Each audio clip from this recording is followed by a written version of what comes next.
یہ چھوٹی عمر سے ہی اسٹارٹ ہو جاتا ہے. کوئی بچہ جب امتحان میں 6 مہینے رہتے ہوتے ہیں تو اس وقت اس کا رویہ یہ ہوتا ہے کہ چلیں جب امتحان آئے گا تو میں پڑھ لوں گا، لیکن وہ آرام سے زندگی گزار رہا ہوتا ہے. زندگی کے امتحان کے ساتھ ہم بڑے ہو کر بھی یہی کرتے رہتے ہیں کہ جب ہمیں امیجیٹلی کوئی فائدہ حاصل ہو رہا ہوتا ہے تو ہم اپنے قلب کی کچھ قیمت لگا کر اپنے آپ کو بیچ آتے ہیں، نفس امارہ کے ہاتھوں اپنے آپ کو رسوا کر لیتے ہیں، اپنی ایک قیمت مقرر کر لیتے ہیں،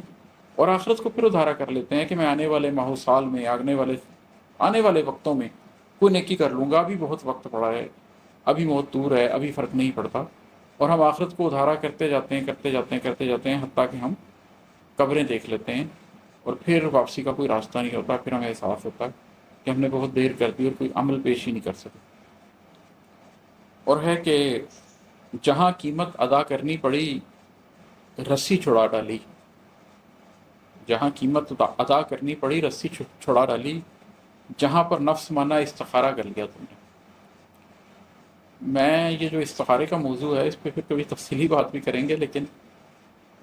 میرا تجربہ یہ رہا ہے کہ پاکستان کے معاشرے میں لوگ اپنی بچی کی شادی پر استخارہ کرتے ہیں اور غالباً سمجھتے ہیں کہ استخارہ صرف ایک اسی چیز کے اوپر ہوتا ہے،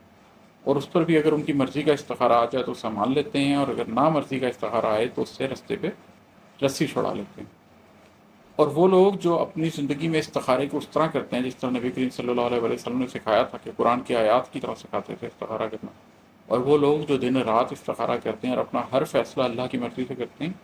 ان کو تو بارہا یہ دیکھنا پڑتا ہے. میں اپنی زندگی میں بلا مبالغہ کئی سو لوگوں کو دیکھ چکا ہوں کہ وہ استخارے کو صرف اس حد تک کرنا چاہتے ہیں جس حد تک ان کے نفس کے اوپر چھری نہیں پڑتی. حالانکہ جب آپ اپنی پوری لائف کو اللہ کی مرضی کے ساتھ چلانا چاہیں، الائن کرنا چاہیں، تو پھر ایسا نہیں ہوتا کہ ہمیشہ استخارے میں وہ آ جائے جو آپ کا دل مانتا ہے، بلکہ استخارہ آپ کی غلط ڈائریکشن کو سیدھی ڈائریکشن پر لانے کے لیے آپ سے بہت سے ایسے فیصلے کرواتا ہے کہ جو شروع میں آپ کو بہت تکلیف دیتے ہیں. مثال کے طور پر اگر کوئی شخص اسلام آباد جا رہا ہے اور وہ غلطی سے موٹر وے کی بجائے ملتان روڈ پر چڑھ پڑا ہے اور وہ ملتان کی طرف جا رہا ہے، تو اب اگر وہ یہ سوال پوچھے گا کہ میں کھانا یہاں سے کھا لوں تو اسے جواب نہ آئے گا، میں پیٹرول یہاں سے ڈلوا لوں اسے جواب نہ آئے گا. وجہ یہ ہے کہ وہ ایک بنیادی فیصلہ ہی غلط کر چکا ہے. تو جب آپ اللہ سے پوچھنا شروع کرتے ہیں اور آپ غلط راستے پہ جا رہے ہوتے ہیں تو وہ آپ کو ہر بات سے روک کر پہلے آپ کا بنیادی فیصلہ درست کرواتا ہے کہ یو ٹرن لو، واپس جاؤ اور اسلام آباد کے لیے موٹر وے اختیار کرو.